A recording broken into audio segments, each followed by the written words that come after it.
Assalamualaikum warahmatullahi wabarakatuh. Saya Khoirunisa, NPM 180600001, perwakilan dari kelompok 11 dengan anggota Novi Puspitasari 180600015, Hera Gustiana 180600025, Ulfa Suciati 180600048.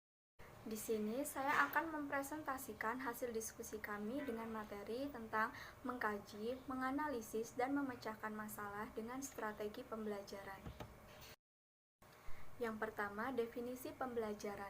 Menurut Dimyati dan Mujiono tahun 2009, pembelajaran adalah suatu kegiatan guru secara terprogram dalam desain instruksional untuk membuat siswa belajar secara aktif yang menekankan pada penyediaan sumber belajar.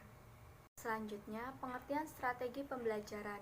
Menurut Gerlach dan Early, strategi pembelajaran adalah cara-cara yang dipilih untuk menyampaikan materi pembelajaran dalam lingkungan pengajaran tertentu yang meliputi sifat, lingkup, dan urutan kegiatan yang dapat memberikan pengalaman belajar kepada siswa.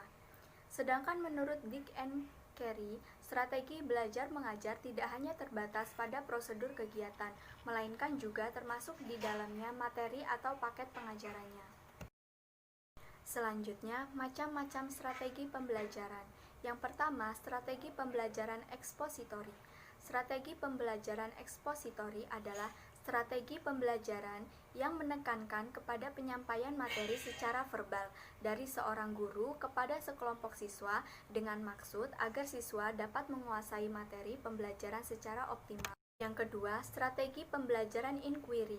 Pembelajaran inquiry merupakan kegiatan pembelajaran yang melibatkan secara maksimal seluruh kemampuan siswa untuk mencari dan menyelidiki sesuatu, seperti benda, manusia, atau peristiwa, secara sistematis, kritis, logis, analitis, sehingga mereka dapat merumuskan sendiri penemuannya dengan penuh percaya diri. Yang ketiga, strategi pembelajaran berbasis masalah atau problem-based learning. Strategi pembelajaran berbasis masalah adalah suatu strategi pembelajaran yang melibatkan siswa untuk memecahkan suatu masalah melalui tahap-tahap metode ilmiah, sehingga siswa dapat mempelajari pengetahuan yang berhubungan dengan masalah tersebut dan sekaligus memiliki keterampilan untuk memecahkan masalah. Yang keempat, strategi pembelajaran kooperatif. Menurut Slavin tahun 1997, pembelajaran kooperatif merupakan metode pembelajaran dengan siswa bekerja dalam kelompok yang memiliki kemampuan heterogen. Yang kelima, strategi pembelajaran kontekstual. Strategi pembelajaran kontekstual adalah konsep belajar yang membantu guru mengaitkan antara materi yang diajarkannya dengan situasi dunia nyata siswa. Strategi pembelajaran ini dapat melatih siswa dalam membuat hubungan antara pengetahuan yang dimilikinya dengan penerapannya dalam kehidupan mereka sehari-hari sebagai anggota keluarga maupun sebagai anggota masyarakat. Selanjutnya, masalah pembelajaran di sekolah dasar selama masa pandemi COVID-19. Yang pertama, masalah tersebut terjadi pada pendidik. Pada pembelajaran daring, pendidik dituntut untuk memberikan pembelajaran dengan menggunakan metode, pendekatan, strategi, dan model pembelajaran yang efektif dan sesuai bagi peserta didik agar pembelajaran secara daring bisa berjalan dengan lancar. Pendidik juga harus bisa menguasai teknologi agar mereka bisa memanfaatkan teknologi tersebut, misalnya untuk membuat media pembelajaran yang menarik seperti membuat video pembelajaran, animasi, dan lain-lain. Selanjutnya yaitu peserta salah yang dialami peserta didik, yaitu yang pertama, kemandirian belajar siswa di rumah tidak dapat sepenuhnya dapat terlaksana dengan baik. Yang kedua, tugas dan pekerjaan rumah yang diberikan guru membebani siswa. Yang ketiga, tidak semua siswa mempunyai ponsel. Yang keempat, pelajaran daring terkendala dengan sinyal internet yang tidak stabil. Selanjutnya yaitu masalah yang terjadi dengan orang tua.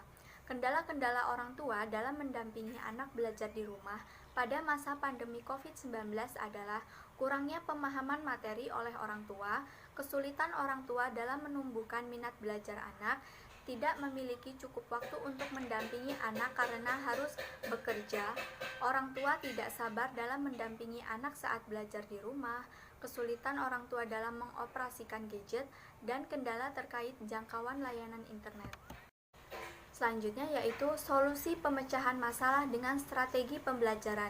Dari beberapa masalah pembelajaran di atas, untuk mengasai permasalahan dalam pembelajaran online selama pandemi ini, baik itu kepada pendidik, siswa maupun orang tua, strategi yang cocok digunakan di masa pandemi yaitu strategi pembelajaran ekspositori.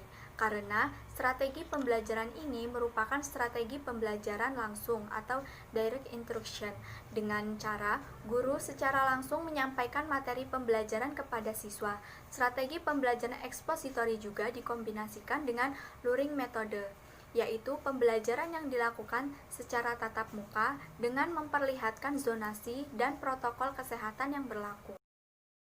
Kesimpulannya, dari beberapa permasalahan yang ada selama pembelajaran daring, kami menyimpulkan strategi yang cocok yaitu strategi ekspositori atau pembelajaran secara langsung yang dikombinasikan dengan metode luring, yaitu pembelajaran yang dilakukan secara tatap muka dengan cara pendidik membagi beberapa siswa dalam kelompok belajar. Setelah itu, pendidik mendatangi salah satu rumah peserta didik yang sudah dibentuk kelompok. Strategi pembelajaran ekspositori ini memudahkan para siswa untuk memahami materi yang diberikan. Sekian dari saya. Wassalamualaikum warahmatullahi wabarakatuh.